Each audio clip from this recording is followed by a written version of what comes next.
হঠাৎ টিউবে আপনাদের সবাইকে স্বাগত। শুরু হতে চলেছে আজকের নতুন পর্ব। লকডাউনের রাতে তিন বন্ধুর সাথে ঘটে যাওয়া একটি সত্য ঘটনা। লকডাউন পড়েছে সবে কিছুদিন হলো, আর লকডাউন পড়ার পর থেকে রাস্তাঘাট একদম নির্জন হয়ে পড়েছে। রাস্তায় লোকজনের আনাগোনা না বললেই চলে। এরই মাঝে এক সন্ধ্যায় শুভ, বিকি ও জয় আড্ডা দেওয়ার জন্য বের হলো। পাড়ার মোড়ে আড্ডা দিতে দিতে এরই মাঝে জয় বলে উঠল, এই লকডাউনের একঘেয়ে জীবন আর ভালো লাগছে না রে। সারাদিন বাড়িতে থেকে থেকে এখন অসহ্য লাগে। চল না বিকি, আজকে রাতে তোর বাইকে একটু কোথাও ঘুরে আসি তিনজনে। তখন শুভও বলল, হ্যাঁ ভাই চল না, সবাই মিলে আজকে রাতে কোথাও একটু ঘুরে আসি। অনেক দিন হয়ে গেল বাইরে কোথাও বেরোনোই হচ্ছে না রে, বাড়িতে থেকে আর ভালো লাগছে না।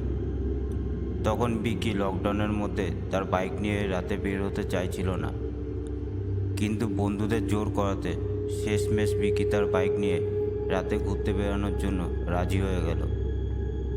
সেই মতো সেই দিন রাতে তারা তিন বন্ধুই বাইক নিয়ে ঘুরতে বেরিয়ে পড়ল।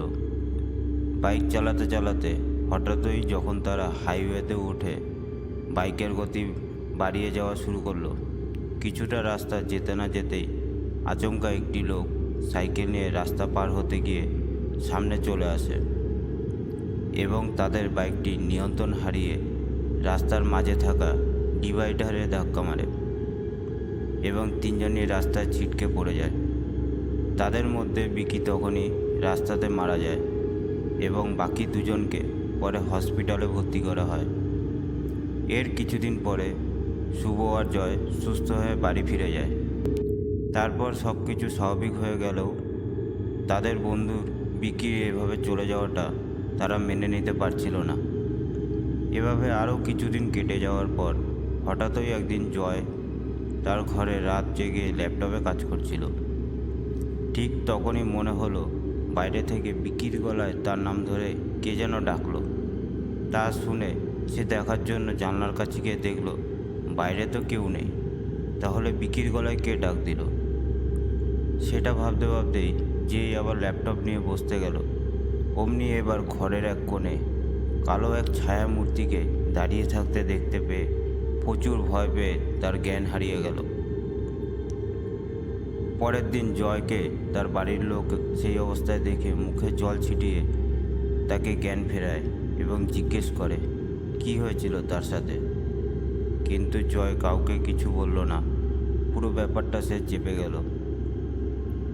এর কিছুদিন পরে শুভ সন্ধ্যাবেলায় দোকানে যাওয়ার জন্য বাড়ি থেকে বের হওয়ার পর আচমকাই শুভর মনে হতে থাকলো কে যেন তার পিছন পিছন হাঁটছে, অথচ যতবার সে ঘুরে তাকিয়েছে কাউকেই দেখতে পারছিল না। তখন শুভর মনে মনে ভাবলো তারই মনের ভুল হয়তো। তারপর সে বাড়ি চলে আসে। তারপর একদিন রাতে হঠাৎ শুভ শুনতে পায় তাদের বাড়ির ছাদে কেউ যেন হেঁটে চলেছে। তা শুনে সে দেখার জন্য ছাদে যায় ও গিয়ে দেখে সেখানে তো কেউ নেই। তখন কিছুটা ভয় পেয়ে সে তাড়াতাড়ি নিচের ঘরে চলে আসে এবং তখন আর তার বুঝতে বাকি রইল না যে এটা কোনো অশরীরী আত্মা।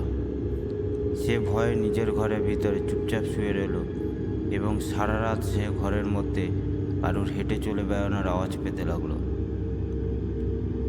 এরকমভাবে আরও কিছুদিন গেল, আর তাদের দুজনের সাথে প্রতিদিনই কিছু না কিছু এরকম ঘটনা ঘটতে লাগলো।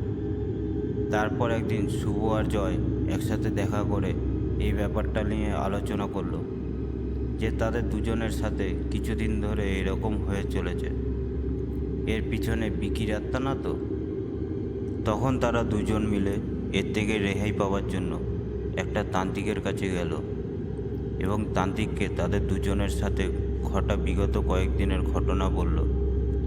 তখন তান্ত্রিক বলল, তোমাদের যে বন্ধু বিকি কিছুদিন আগে বাইক অ্যাক্সিডেন্টে মারা যায়, মৃত্যুর পরেও সে তোমাদেরকে ভুলতে পারেনি।